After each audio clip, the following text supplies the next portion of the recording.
Tarpinou, on se retrouve pour ce résumé du match et on se retrouve en forme parce que c'est une belle performance de l'Olympique de Marseille qui gagne ce match 5-2. Une avalanche de buts dans ce match où pourtant l'OM avait très mal démarré. 8e minute, but de Fulgini pour Angers. 11e minute, but de Bentaleb. Et voilà, l'OM menait 2-0 sur sa propre pelouse au bout de 10 minutes. On s'est dit, est-ce que les Olympiens vont réussir à revenir dans ce match? Est-ce qu'ils ne vont pas courir après le score pendant tout le match? C'était compté sans Milik qui réduit le score à la 18e minute. Et puis Gerson d'une belle frappe lointaine de 20 mètres à peu près qui remet les deux équipes à égalité. Voilà, à la mi-temps, les deux équipes rentrent à 2-2 et puis les Olympiens sont rentrés avec de nouvelles intentions. En tout cas, les Angevins étaient beaucoup moins percutants dans cette deuxième mi-temps.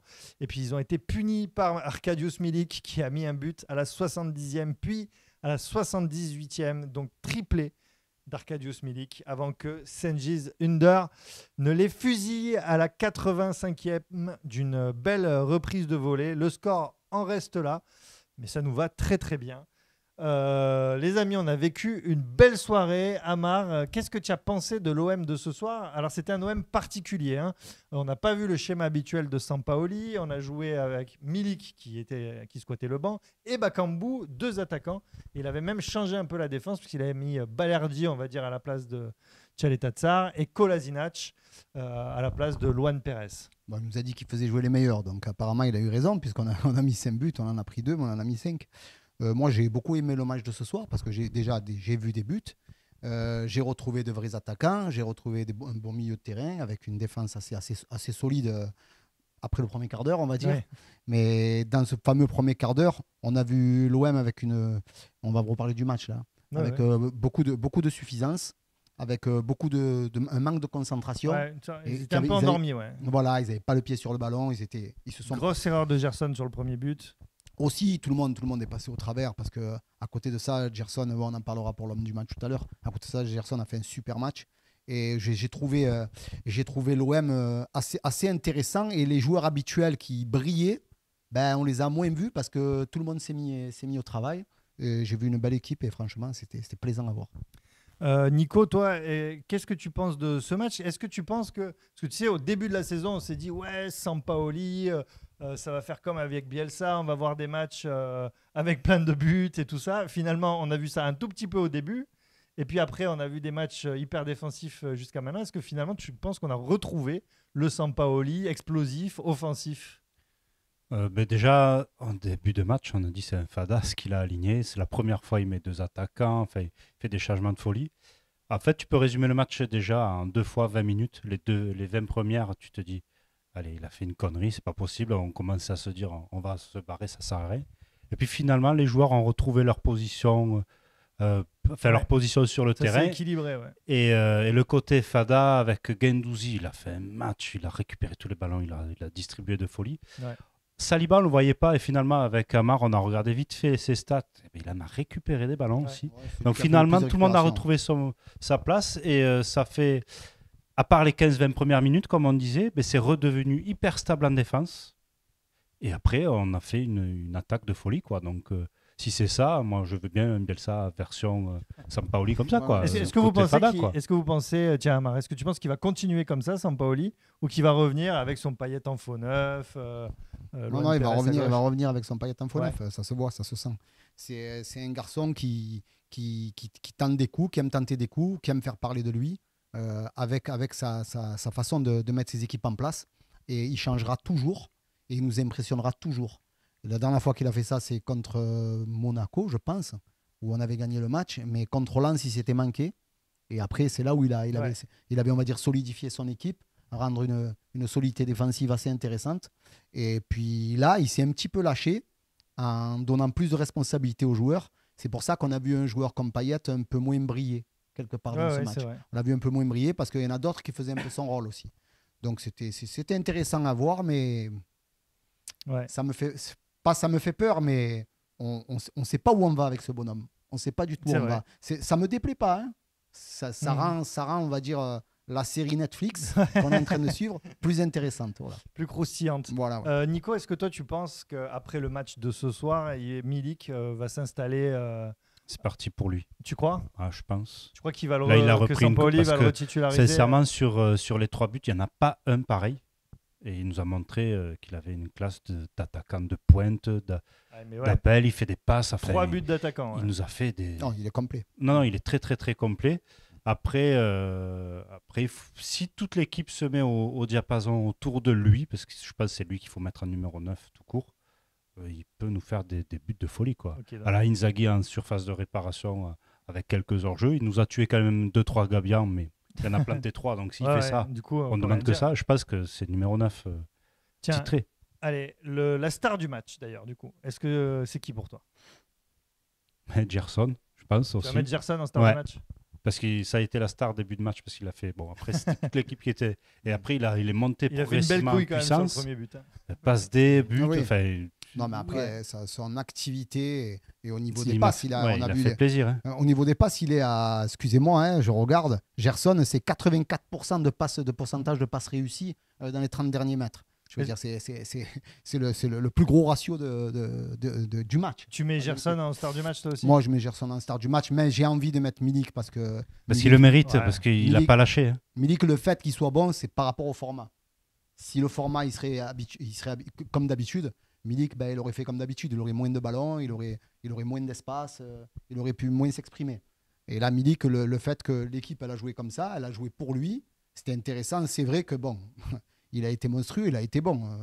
On va dire Milik et Gerson ensemble en star du match. Moi, je vais mettre Milik quand même parce que... oui, 3 buts, normalement. Bien sûr. Magnifique, mais c'est vrai que Gerson, il a sa couille du début. Après, il fait un match incroyable. Il fait la passe D sur l'avant-dernier but, là, celui de Milik. Et c'est vrai que Guendouzi, qui était un peu mal parti dans ce match. Mais ils étaient tous mal partis. Donc le premier quart d'heure, faut le... Il y avait un manque de justesse technique là, dans ce premier quart d'heure. Et puis après, Guendouzi, effectivement, il a ratissé. Il était encore avec ses 3 poumons là. D'ailleurs, comme tu disais, Payet lui a filé le brassard. C'est pas pour rien quand il est sorti. C'est vrai que c'était symbolique ça. C'est qu'il fait le boulot, quoi. Ouais. Le pébron du match, tiens, Amar. Moi, j'ai envie de mettre Payet. Ça me fait marronner. Mais je le trouve moins fringant depuis quelques matchs. On l'excuse parce qu'il est un petit peu fatigué, tout ça. Bon, après, il n'a pas fait un mauvais match. Attention, c'est pas ça que je dis. Mais le moins bon ce soir, et qu'on a remarqué, parce qu'on a l'habitude de le voir survoler les matchs, c'est l'un des meilleurs milieux de terrain en Europe, ça on le sait. Mais là, ce soir, je trouve qu'il a été un petit peu fatigué, un petit peu fantomatique, quelque part. Ton pébron du match, Nico? Je dirais Camara.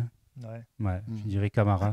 Il est quand même en dessous de ce qu'on souhaite. Il a été mauvais contre Lyon, je trouve déjà. Et je pense que ces histoires de transfert, pas de transfert, on peut pas le nier, ça a dû le travailler totalement. Match. Alors c'est peut-être la configuration du match qui fait ça, mais quand il est sorti et que Rongier est rentré, j'ai l'impression qu'on était plus serein. C'était plus huilé. Ouais.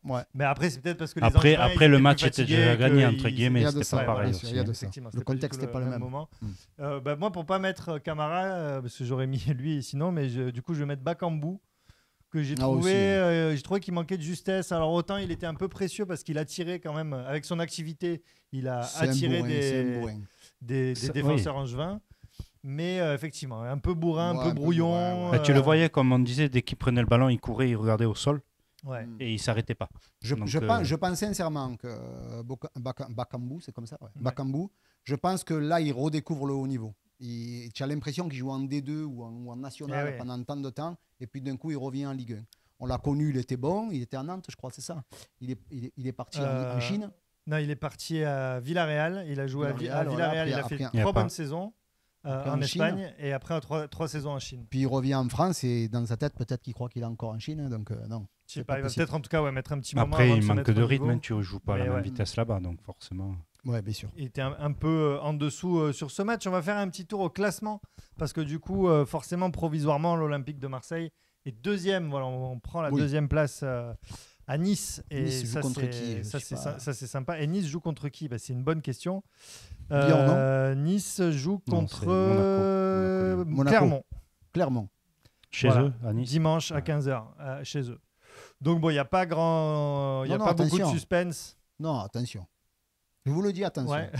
Après, c'est vrai, ça peut être des matchs. Clairement, c'est une équipe qui défend bien, donc clairement, on peut arracher des choses. Ça peut être des matchs pièges. Donc voilà, en tout cas, Marseille passe deuxième et ça fait plaisir. Et voilà, après, du coup, une ville où il fait bon vivre. Où il fait bon vivre, bien sûr. On aura le prix du mètre carré la semaine prochaine. Voilà, après, le reste du classement n'a pas tellement bougé. Notre adversaire du soir, Angers, est 12e, mais forcément, comme les autres équipes n'ont pas encore joué, le reste du classement n'a pas bougé. On est à 10 points de Paris. Ouais. Avant de se quitter, les amis, vous connaissez la tradition. Amar, il va falloir mettre une note en aioli sur ce match. Je me suis régalé, les gars. Vous plaisantez ou quoi? On est passé par toutes les émotions. C'est vrai. On est parti dans la tristesse, on a eu des frissons tout le long. Moi, je mets 5 aioli. 5 aioli. Je mets 5 aioli, je rajoute une bouteille de vin et je me régale. Ouais. Franchement, c'était le top. Moi, je me suis régalé. Je ne sais pas si Raphaël s'est régalé parce qu'à un moment, il a joué à Tetris. C'est vrai. Mais moi, je me suis régalé. Nico, 4,5 je mets. 4,5. Ouais, le demi. Ouais, pour le premier quart d'heure de jeu. Pour le premier quart d'heure, tu peux pas me... Pour l'émotion, tu mets 5, mais si tu regardes le match, tu prends quand même 2 buts, c'est ça? Mais je m'en fous. Ouais, mais moi je vais faire comme Amar, je vais mettre 5 aioli. Attends, tu mets 5 buts. Moi je veux pas bouder mon plaisir. Ouais, on s'est régalé. On s'est régalé, on a passé une bonne soirée, on en a pris plein sur l'immobilier en France. Ouais. Et on a vu 5 buts, on a vu l'OM remonter de. On a fait de la géographie, de la traduction. Toulon, on a découvert comment ça s'appelait. On s'est régalé. Ça s'appelait Toulon. Voilà, magnifique. C'était une super soirée en tout cas. Merci beaucoup les amis de nous avoir suivis. On se retrouve la semaine prochaine. Ce sera dimanche à 20h35 en direct sur le Tarpimbien pour suivre Metz Olympique de Marseille en direct. Salut les copains. Allez l'OM. Ciao.